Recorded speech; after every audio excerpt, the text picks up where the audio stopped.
नमस्कार, मैं ओपी तिवारी और आप देख रहे हैं जी मध्य प्रदेश छत्तीसगढ़ का यूट्यूब प्लेटफॉर्म। स्कूल स्कूल एक ऐसी जगह जहां बच्चों की शुरुआत में शिक्षा से लेकर जीने का तरीका और जीवन में अनुशासन को सिखाया जाता है।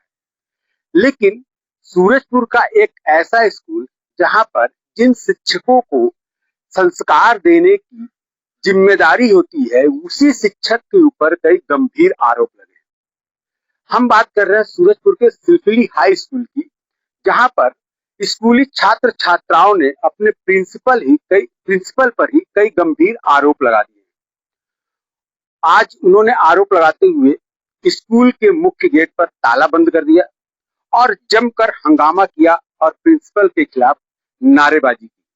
स्थिति बिगड़ता देखकर मौके पर पुलिस की टीम पहुंची, साथ ही राजस्व और शिक्षा विभाग की टीम भी पहुंची और काफी मान मनोबल के बाद आखिरकार जो छात्र छात्राएं हैं उन्होंने अपना आंदोलन समाप्त कर दिया। लेकिन आखिर क्या वजह थी कि छात्रों को पढ़ाई के समय स्कूल छोड़कर और हड़ताल करना पड़ा, नारेबाजी करनी पड़ी, अपने हक के लिए सड़कों पर उतरना पड़ा?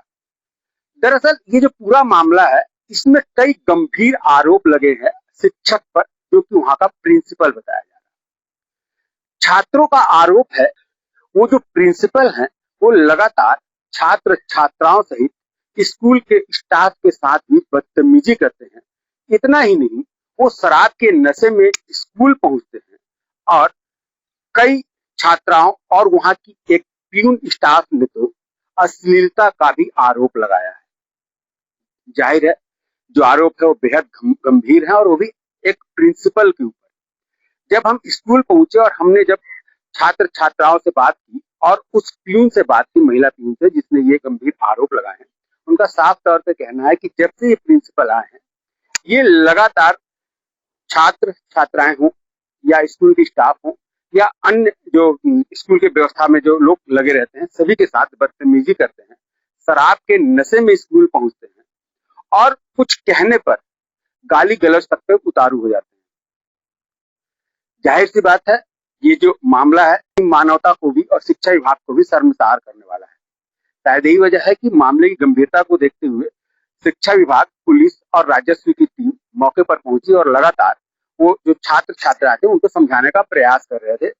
और जो छात्र छात्रा थे वो किसी भी कीमत पर अपना हड़ताल करने को तैयार नहीं थे, क्योंकि साफ तौर पर जो मांगे थी कि जो प्रिंसिपल है उनको यहाँ से हटाया जाए, तभी जाकर अपना जो हड़ताल है उसको समाप्त करेंगे। स्कूल की छुट्टी हो गई थी, बावजूद इसके जो छात्र छात्रा थे वहीं पर मुख्य गेट के बाहर डटे रहे बड़ी संख्या में। आखिरकार राजस्व की जो तहसीलदार हैं उन्होंने बच्चों से बात करने का मान संभाली और उनको समझाने का प्रयास किया। उन्होंने यह माना कि जो शिकायतें की जा रही हैं उसकी पूरी तरह से जांच की जाएगी, एक कमेटी बनाई जाएगी और वो कमेटी इस पूरे मामले में जांच करेगी और छात्र छात्राओं सहित स्टाफ का बयान लेंगी और उस पूरे जांच को बड़े अधिकारियों के पास दिया जाएगा और यदि उस जांच में जो प्रिंसिपल है वो दोषी पाए जाते हैं तो उन पर कार्रवाई की जाएगी। और ये जो पूरी जो पूरा जांच है उसमें 15 दिन का समय लिया गया, जिसके बाद जो छात्र छात्राएं थी उन्होंने अपना हड़ताल समाप्त कर दिया और वो अपने अपने घर को गए। जो लगातार कई घंटों जो विवाद चल रहा था, आखिरकार उस पूरे विवाद का पटाक्षेप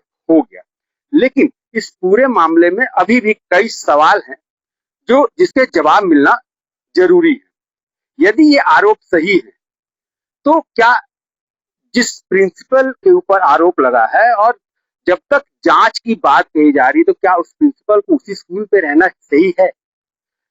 दूसरा सवाल यह है कि क्या ऐसे प्रिंसिपल पर यदि दोषी पाए जाते हैं, इतनी बड़ी संख्या में छात्र छात्राएं और स्टाफ अगर शिकायत कर रहे हैं, तो अभी तक कार्रवाई क्यों नहीं की? क्यों इन छात्रों को अपना हक लेने के लिए, अपनी समस्या को बताने के लिए ये तरीका अपनाना पड़ा? जाहिर सी बात है कहीं ना कहीं कुछ कमियां शिक्षा विभाग में रही होंगी, जिसकी वजह से ऐसी स्थितियां परिस्थितियां देखने को मिली। अब देखना होगा कि इस जांच में क्या तथ्य सामने आते हैं और उस जांच के आधार पर क्या कार्रवाई की जाती है। फिलहाल आज के लिए इतना ही।